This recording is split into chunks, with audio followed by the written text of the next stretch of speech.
AICC नेता राहुल गांधी ने कहा कि अगर वे तेलंगाना में सत्ता में आए तो बड़े पैमाने पर कृषि को प्रोत्साहन देंगे। उन्होंने कहा कि राज्य में इतने दिनों से तानाशाही शासन चल रहा है। जगत्याल बैठक में बोलते हुए राहुल गांधी ने आरोप लगाया कि तेलंगाना में एक ही परिवार का शासन है और लूटा गया सारा पैसा बीआरएस नेताओं की जेब में आ जा रहा है।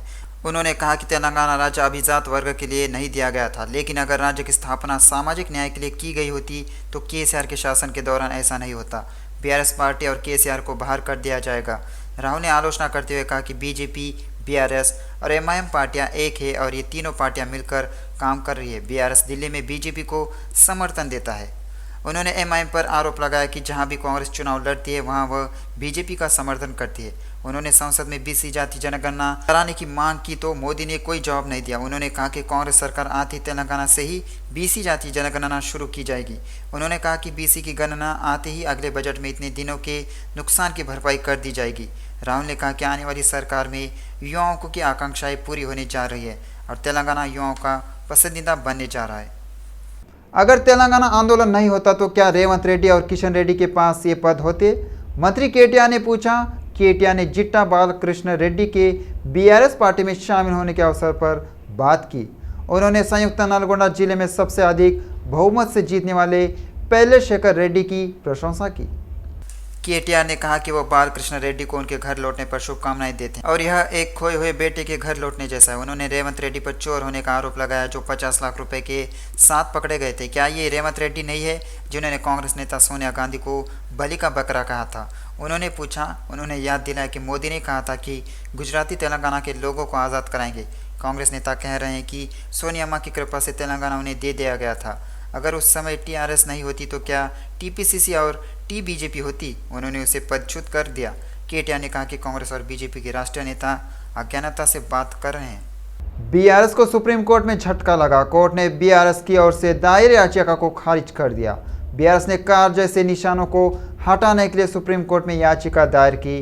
कार के निशाने से मिलते जुलते निशानों को फ्री सिंबल सूची से हटाने की मांग की गई है। सुप्रीम कोर्ट ने सुनवाई के दौरान याचिका खारिज कर दी। बीआरएस ने किसी भी पार्टी के उम्मीदवार को कार जैसे चुनाव आवंटित नहीं करने की याचिका दायर की। याचिका में कहा गया है कि कार चुनाव चिन्ह से मिलते जुलते रोड रोलर, कैमरा, चपाती, रोलर, साबुनदानी, टेलीविजन, सिलाई मशीन, जहाज, ऑटो रिक्शा, ट्रक जैसे प्रतीकों को मुक्त प्रतीकों की सूची से हटाया जाना चाहिए। केंद्रीय चुनाव आयोग ने हाल ही में युग तुलसी पार्टी को तेलंगाना और आंध्र प्रदेश में चुनाव लड़ने के रोड रोलर चुनाव चिन्ह आवंटित किया है।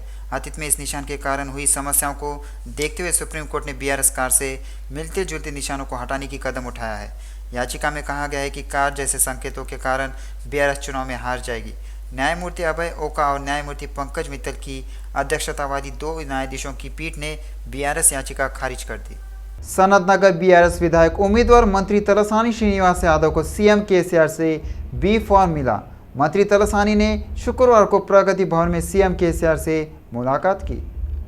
इस मौके पर मंत्री को बी फॉर्म सौंपा गया। इसके साथ ही बीआरएस पार्टी के स्थानीय कार्यकर्ताओं ने जश्न मनाया। उन्होंने कहा कि वो पार्टी रैंकों को एक साथ लाएंगे और मंत्री तलसानी की जीत के लिए मिलकर काम करेंगे। उन्होंने साफ कर दिया कि चाहे कोई कितनी भी नौटंकी कर ले, लेकिन सनतनगर में गुलाबी झंडा ही फहराएगा। चुनाव की उल्टी गिनती के दौरान बीआरएस को एक और झटका लगा। मालूम हो कि प्रगति भवन में पार्टी कार्यक्रम आयोजित करने को लेकर कांग्रेस ने चुनाव आयोग से शिकायत की है। इस संबंध में सीईओ विकास राज ने हैदराबाद जिला चुनाव अधिकारी रोनाल्ड रॉस से मुलाकात की। इस बैठक में मुख्य रूप से प्रगति भवन पर कांग्रेस की शिकायत पर चर्चा हुई। बाद में ईसी ने प्रगति भवन के प्रबंध निदेशक को नोटिस भेजा।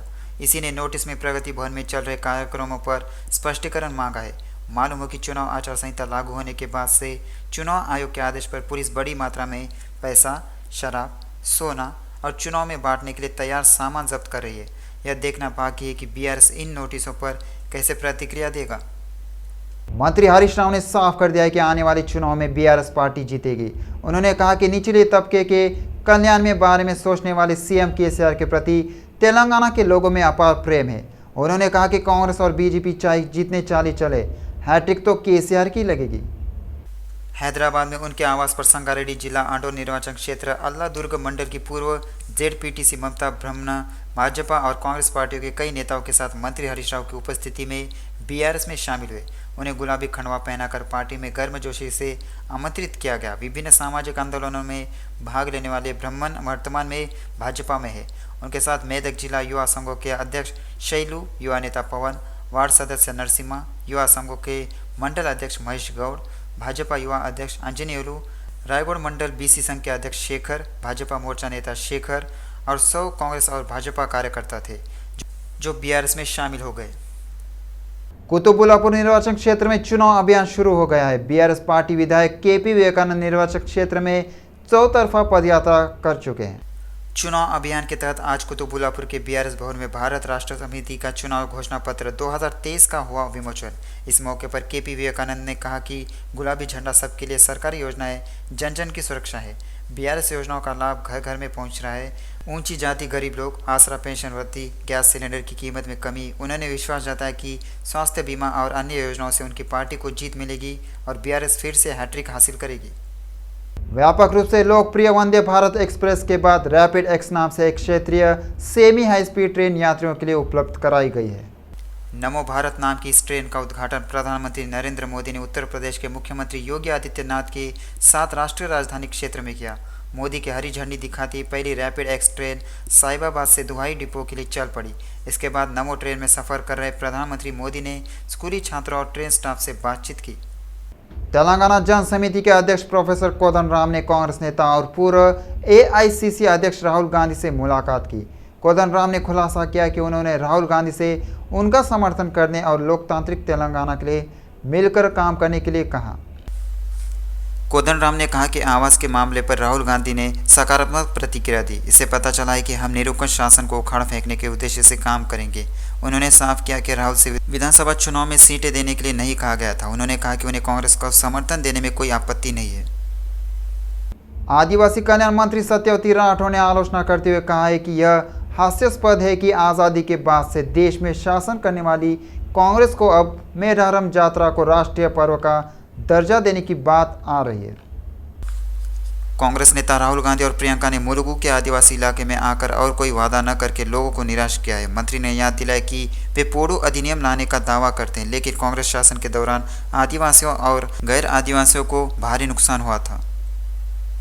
अंबरपेट विधायक कालूर वेंकटेश के नेतृत्व में और मंत्री हरीश राव की उपस्थिति में छिन्नबोइन शंकर मुदिराज बीआरएस पार्टी में शामिल हुए। इस मौके पर मंत्री हरीश राव ने शंकर मुदिराज को गुलाबी खंडवा उड़ाकर पार्टी में आमंत्रित किया।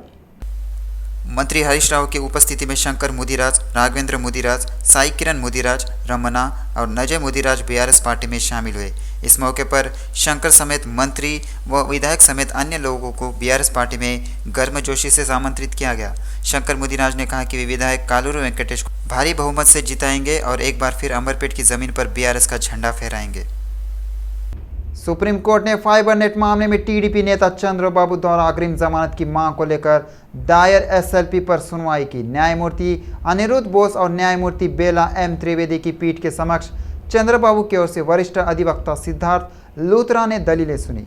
बाद में सुप्रीम कोर्ट ने अगली सुनवाई 8 नवंबर तक के लिए स्थगित कर दी। सुप्रीम कोर्ट ने कहा कि सीक्वल डेवलपमेंट मामले पर फैसले के बाद वो फाइबरनेट मामले पर विचार करेगा। तब तक पीटी ने वारंट पर यथास्थिति जारी रखने का आदेश दिया। मालूम हो कि चंद्रबाबू ने फाइबरनेट मामले में अपनी अग्रिम जमानत याचिका खारिज करते हुए इस महीने की 9 तारीख को एपी हाई कोर्ट द्वारा दिए गए फैसलों को चुनौती देते हुए सुप्रीम कोर्ट का दरवाजा खटखटाया है। शिक्षक भर्ती परीक्षा टीआरटी आवेदन शुल्क भुगतान की समय सीमा आज समाप्त हो जाएगी। जिन लोगों ने पहले ही शुल्क का भुगतान कर दिया है वे इसे महीने की 21 तारीख तक आवेदन कर सकते हैं। अब तक 1.38 लाख लोगों ने शुल्क का भुगतान किया है और 1.33 लाख लोगों ने आवेदन जमा किए हैं। अभ्यर्थी मांग कर रहे हैं कि 20 नवंबर से होने वाली टीआरटी ऑनलाइन परीक्षा को आगे बढ़ाया जाए। आवेदन करते समय तकनीकी समस्या होने पर फीस का भुगतान किया जाए और आवेदन जमा करने की समय सीमा बढ़ाई जाए। हैदराबाद क्रिकेट एसोसिएशन के चुनाव उपल में आयोजित किए गए सुबह 10 बजे से दोपहर 3 बजे तक मतदान जारी रहा। इस चुनाव में कुल 173 लोगों ने अपने मताधिकार का प्रयोग किया। मतदान की पृष्ठभूमि में जोरदार बंदोबस्त किया गया था। आज शाम 6 बजे तक नतीजे आ जाएंगे।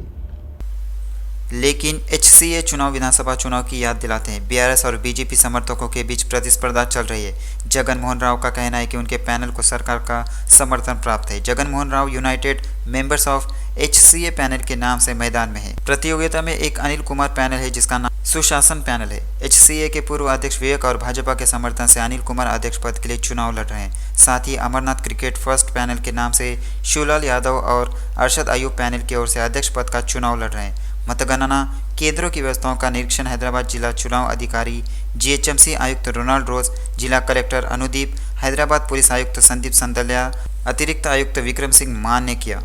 बहादुरपुरा, मलकपेट, अंबरपेट, खैरताबाद, जुबली हिल्स, सिकंदराबाद, कंटोनमेंट, सनत नगर, सिकंदराबाद नवनिर्वाचन क्षेत्रों के लिए मतगणना केंद्रों की स्थापना के लिए विभिन्न क्षेत्रों में खेल मैदानों का निरीक्षण किया गया। गाजा पर इजरायली हवाई हमले जारी है। इजराइल ने उत्तरी गाजा के लोगों को सुरक्षित रहने के लिए दक्षिणी गाजा जाने की चेतावनी दी है और उन्हें वहां रहने की अनुमति नहीं है। इजराइल दक्षिणी गाजा में सुरक्षित क्षेत्र घोषित उन इलाकों में भी भीषण हमले कर रहा है जहां हमास के आतंकवादी छिपे हुए हैं। खान यूनिस की जिस इमारत में हजारों लोग शरण लिए हुए हैं उस पर इजरायली हमले में 12 लोग मारे गए, 40 लोग घायल हो गए। युद्ध के कारण गाजा में 23 मिलियन लोग भोजन की कमी के कारण केवल एक समय का भोजन कर रहे हैं और दूषित पानी पी रहे हैं। स्वयंसेवी संगठनों का एक संघ ऑक्सफैम गाजा के लोगों को भोजन और पानी उपलब्ध कराने के लिए कड़ी मेहनत कर रहा है, लेकिन कहा कि संघर्ष विराम समझौते के बाद ही पीड़ितों को मदद मिल सकेगी। उधर इजराइल के रक्षा मंत्री ने अपने सैन्य बलों को फिलिस्तीन में किसी भी पल हमले के लिए तैयार रहने का आदेश जारी किया है। अमेरिकी राष्ट्रपति जो बाइडेन ने एक बार फिर साफ कर दिया है कि वे हमेशा इजराइल और यूक्रेन के साथ खड़े रहेंगे जो अपने देशों की रक्षा के लिए लड़ रहे हैं। उन्होंने ओवल ऑफिस से देश की जनता को संबोधित करते हुए अहम भाषण दिया। इस मौके पर हमास ने रूस पर हमला कर दिया। हालांकि हमास और रूस अलग अलग तरह से धमकी दे रहे हैं, लेकिन एक मामले में दोनों का एजेंडा एक ही है। उन्होंने कहा उनका उद्देश्य पड़ोसियों में लोकतंत्र को पूरी तरह से नष्ट करना है। उन्होंने स्पष्ट किया है कि उन खतरों का सामना कर रहे यूक्रेन और इसराइल का समर्थन करना अमेरिकी के हितों के लिए महत्वपूर्ण है। छोटे मोटे राजनीतिक मतभेद एक महान राष्ट्र के रूप में हमारी जिम्मेदारियों के आड़े नहीं आना चाहिए। हमें हमास जैसे आतंकवादियों और पुतिन जैसे तानाशाहों को जीतने नहीं देना चाहिए। हमास और पुतिन द्वारा उत्पन्न खतरे अलग अलग हो सकते हैं, लेकिन उनका एजेंडा वही है। वे पड़ोसी लोकतंत्र की पूरी तरह से नष्ट करना चाहते हैं। यदि हम इस तरह की आक्रामकता को जारी रखने की अनुमति देते हैं तो वे संघर्ष दुनिया के अन्य हिस्सों में फैल जाएंगे, बाइडेन ने अपने भाषण में कहा। ब्रिटेन के प्रधानमंत्री ऋषि सुनक युद्धग्रस्त इजराइल का दौरा कर रहे हैं। उनका दावा है कि वे हमास के खिलाफ लड़ाई में इजराइल का पूरा समर्थन कर रहे हैं। अब और हमेशा हम आतंकवाद के खिलाफ इस देश के साथ खड़े रहेंगे। 2 दिवसीय दौरे पर इजराइल पहुंचे ऋषि सुनक का देश के राष्ट्रपति बेंजामिन ने जोरदार स्वागत किया। बाद में दोनों देशों के शीर्ष नेताओं ने संयुक्त बैठक की।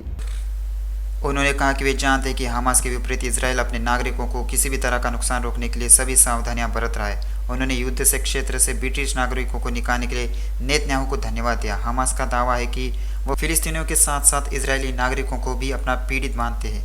उन्होंने कहा कि उन्हें मानवीय सहायता के लिए सीमाएं खोलने पर खुशी है। सबसे बढ़कर उन्होंने कहा कि वह यहाँ इजराइल के लोगों के साथ एकजुटता व्यक्त करने के लिए आए हैं। यूनाइटेड किंगडम ने इजराइल को आश्वासन दिया है कि वह आतंकवाद के एक अत्यंत भयानक कृत्य का सामना कर रहा है और वह उस देश के साथ खड़ा है।